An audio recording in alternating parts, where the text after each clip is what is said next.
TNERC सामान्य ज्ञान प्रश्नोत्तरी के 9वें भाग में आप सभी का स्वागत है। मैं हूं तारकेश्वर पांडे और आज हम लोग जानेंगे इतिहास के 25 महत्वपूर्ण प्रश्नोत्तर। आज इस भाग में हम लोग प्रश्न संख्या 201 से लेकर 225 तक जानेंगे। तो चलिए शुरू करते हैं प्रश्न संख्या 201 से। प्रश्न संख्या 201, मोहम्मद साहब की मृत्यु कब हुई? प्रश्न एक बार फिर से, मोहम्मद साहब की मृत्यु कब हुई? सही उत्तर है 8 जून 632 ईस्वी को। मोहम्मद साहब की मृत्यु 8 जून 632 ईस्वी को हुई। अगला प्रश्न है प्रश्न संख्या 202, मोहम्मद साहब को कहाँ दफनाया गया? प्रश्न एक बार फिर से, मोहम्मद साहब को कहाँ दफनाया गया? सही उत्तर है मदीना में। मोहम्मद साहब को मदीना में दफनाया गया। अगला प्रश्न है प्रश्न संख्या 203, मोहम्मद साहब के उत्तराधिकारी क्या कहलाए? प्रश्न एक बार फिर से, मोहम्मद साहब के उत्तराधिकारी क्या कहलाए? सही उत्तर है खलीफा।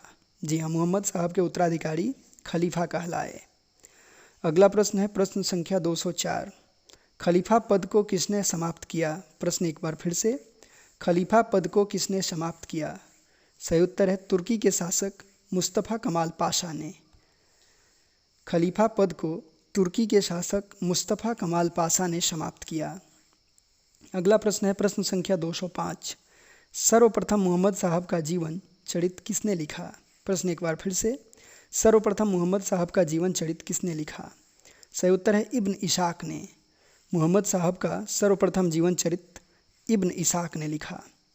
अगला प्रश्न है प्रश्न संख्या 206, मक्का की ओर की दिशा को क्या कहा जाता है? प्रश्न एक बार फिर से, मक्का की ओर की दिशा को क्या कहा जाता है? सही उत्तर है किबला। जी हाँ, मक्का की ओर की दिशा को किबला कहा जाता है। अगला प्रश्न है प्रश्न संख्या 207, मोहम्मद साहब के जन्मदिन पर कौन सा पर्व मनाया जाता है? प्रश्न एक बार फिर से, मोहम्मद साहब के जन्मदिन पर कौन सा पर्व मनाया जाता है? बहुत ही महत्वपूर्ण प्रश्न है ये और इसका सही उत्तर है ईद ए मिलाद उन नबी। एक बार फिर से समझिए, मोहम्मद साहब के जन्मदिन पर ईद ए मिलाद उन नबी मनाया जाता है। अगला प्रश्न है प्रश्न संख्या 208, भारत में सर्वप्रथम इस्लाम का आगमन किसके द्वारा हुआ? प्रश्न एक बार फिर से, भारत में सर्वप्रथम इस्लाम का आगमन किसके द्वारा हुआ? सही उत्तर है अरबों के द्वारा। भारत में सर्वप्रथम इस्लाम का आगमन अरबों के द्वारा हुआ। अगला प्रश्न है प्रश्न संख्या 209, ईसाई धर्म के संस्थापक कौन थे? प्रश्न एक बार फिर से, ईसाई धर्म के संस्थापक कौन थे? सही उत्तर है ईसा मसीह। ईसाई धर्म के संस्थापक ईसा मसीह थे। अगला प्रश्न है प्रश्न संख्या 210, ईसाई धर्म का प्रमुख ग्रंथ क्या है? प्रश्न एक बार फिर से, ईसाई धर्म का प्रमुख ग्रंथ क्या है? सही उत्तर है बाइबिल। ईसाई धर्म का प्रमुख ग्रंथ बाइबिल है। अगला प्रश्न है प्रश्न संख्या 211, ईसा मसीह का जन्म कहाँ हुआ था? प्रश्न एक बार फिर से, ईसा मसीह का जन्म कहाँ हुआ था? सही उत्तर है जेरूसलम के निकट बैथलेहम स्थान पर। जी हाँ, ईसा मसीह का जन्म जेरूशलम के निकट बैथलेहम स्थान पर हुआ था। अगला प्रश्न है प्रश्न संख्या 212, ईसा के जन्म दिवस को किस रूप में मनाया जाता है? प्रश्न एक बार फिर से, ईसा के जन्म दिवस को किस रूप में मनाया जाता है? सही उत्तर है क्रिसमस के रूप में। ईसा के जन्म दिवस को क्रिसमस के रूप में मनाया जाता है। अगला प्रश्न है प्रश्न संख्या 213, ईसा मसीह के माता पिता का नाम क्या था? प्रश्न एक बार फिर से, ईसा मसीह के माता पिता का नाम क्या था? सही उत्तर है ईसा मसीह के माता जी का नाम मेरी और पिताजी का नाम जोसेफ था। जी हाँ, ईसा मसीह के माता का नाम मेरी और पिता का नाम जोसेफ था। अगला प्रश्न है प्रश्न संख्या 214, ईसा मसीह के प्रथम 2 शिष्य कौन थे? प्रश्न एक बार फिर से, ईसा मसीह के प्रथम 2 शिष्य कौन थे? सही उत्तर है एंड्रूस एवं पीटर। ईसा मसीह के प्रथम 2 शिष्य एंड्रूस एवं पीटर थे। अगला प्रश्न है प्रश्न संख्या 215, ईसा मसीह को सूली पर किसने चढ़ाया? प्रश्न एक बार फिर से, ईसा मसीह को सूली पर किसने चढ़ाया? सही उत्तर है रोमन गवर्नर पोंटियस ने। ईसा मसीह को सूली पर रोमन गवर्नर पोंटियस ने चढ़ाया। बहुत ही महत्वपूर्ण प्रश्न है ये। एक बार मैं फिर से इसको दोहरा देता हूँ, ईसा मसीह को सूली पर किसने चढ़ाया? सही उत्तर है रोमन गवर्नर पोंटियस ने।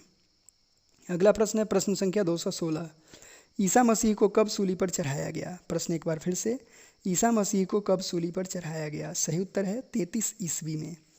जी हाँ, ईसा मसीह को 33 ईस्वी में सूली पर चढ़ाया गया था। अगला प्रश्न है प्रश्न संख्या 217। ईसाई धर्म का सबसे पवित्र चिन्ह क्या है? प्रश्न एक बार फिर से, ईसाई धर्म का सबसे पवित्र चिन्ह क्या है? सही उत्तर है क्रॉस। ईसाई धर्म का पवित्र चिन्ह क्रॉस है। अगला प्रश्न है प्रश्न संख्या 218। ईसाई किस त्रित्व में विश्वास करते हैं? प्रश्न एक बार फिर से, ईसाई किस त्रित्व में विश्वास करते हैं? सही उत्तर है ईश्वर पिता, ईश्वर पुत्र, ईश्वर पवित्र आत्मा। जी हाँ, ईसाई जिस त्रित्व में विश्वास करते हैं वो है ईश्वर पिता, ईश्वर पुत्र और ईश्वर पवित्र आत्मा। अगला प्रश्न है प्रश्न संख्या 219। भवनों की तुलना में अधिक ऊंचे व हल्के चर्चों के निर्माण किस शैली के अंदर आता है? प्रश्न एक बार फिर से, भवनों की तुलना में अधिक ऊंचे व हल्के चर्चों के निर्माण किस शैली के अंदर आता है? सही उत्तर है गोथिक शैली। जी हाँ, गोथिक शैली जो है इसमें भवनों की तुलना में अधिक ऊंचे व हल्के चर्चों की निर्माण की जाती है। अगला प्रश्न है प्रश्न संख्या 220। गोथिक शैली का सर्वोत्कृष्ट उदाहरण क्या है? प्रश्न एक बार फिर से, गोथिक शैली का सर्वोत्कृष्ट उदाहरण क्या है? सही उत्तर है पेरिस का नॉट्रे-डेम चर्च। गोथिक शैली का सर्वोत्कृष्ट उदाहरण पेरिस का नॉट्रे-डेम चर्च है। अगला प्रश्न है प्रश्न संख्या 221। पारसी धर्म के पैगंबर कौन थे? प्रश्न एक बार फिर से, पारसी धर्म के पैगंबर कौन थे? सही उत्तर है जरथुस्त्र। पारसी धर्म के पैगंबर जरथुस्त्र थे, जो कि ईरानी थे। पारसियों का धार्मिक ग्रंथ क्या है? पारसियों का धार्मिक ग्रंथ जेंदा अवेस्ता है। पारसियों का धार्मिक ग्रंथ क्या है? पारसियों का धार्मिक ग्रंथ जेंदा अवेस्ता है। अगला प्रश्न है प्रश्न संख्या 223। पारसी धर्म के लोग किसे ईश्वर मानते हैं? प्रश्न एक बार फिर से, पारसी धर्म के लोग किसे ईश्वर मानते हैं? सही उत्तर है अहूर को। पारसी धर्म के लोग अहूर को ईश्वर मानते हैं। अगला प्रश्न है प्रश्न संख्या 224। मगध के सबसे प्राचीन वंश का संस्थापक कौन था? मगध के सबसे प्राचीन वंश का संस्थापक कौन था? सही उत्तर है बृहद्रथ। मगध के सबसे प्राचीन वंश का संस्थापक बृहद्रथ था। अगला प्रश्न है प्रश्न संख्या 225। हर्यक वंश का संस्थापक कौन था? प्रश्न एक बार फिर से, हर्यक वंश का संस्थापक कौन था? सही उत्तर है बिंबिसार। जी हाँ, हर्यक वंश का संस्थापक बिंबिसार था। तो इस तरह से आज के सामान्य ज्ञान प्रश्नोत्तरी के भाग 9 में हम लोगों ने जाना प्रश्न संख्या 201 से लेकर प्रश्न संख्या 225 तक। इसी तरह के 25 महत्वपूर्ण प्रश्नों को प्रतिदिन जानने के लिए TNERC चैनल से जुड़े रहें और प्रत्येक दिन इन 25 प्रश्नों का अच्छे से रिवाइज करें। और जो भी परेशानी होती है इन प्रश्नों को समझने में, आप इसको कमेंट बॉक्स में लिख सकते हैं। मैं अपने समय के अनुसार आपके समस्याओं का समाधान करूंगा। साथ ही साथ आप किस विषय पर अगला वीडियो चाहते हैं उस विषय को भी कमेंट कर सकते हैं और कोशिश किया जाएगा कि उस विषय पर भी वीडियो को जल्द से जल्द लेकर आया जाए। दोस्तों, सामान्य ज्ञान को याद करने के लिए जो समय है वो सुबह का या शाम का समय जो है वो बहुत ही महत्वपूर्ण है। तो आप अपने सुविधा के अनुसार या तो सुबह उठने के बाद इन 25 प्रश्नोत्तरों को अच्छे से रिवाइज करिए या फिर सोने से पहले इन 25 प्रश्नों को अच्छे से रिवाइज करिए।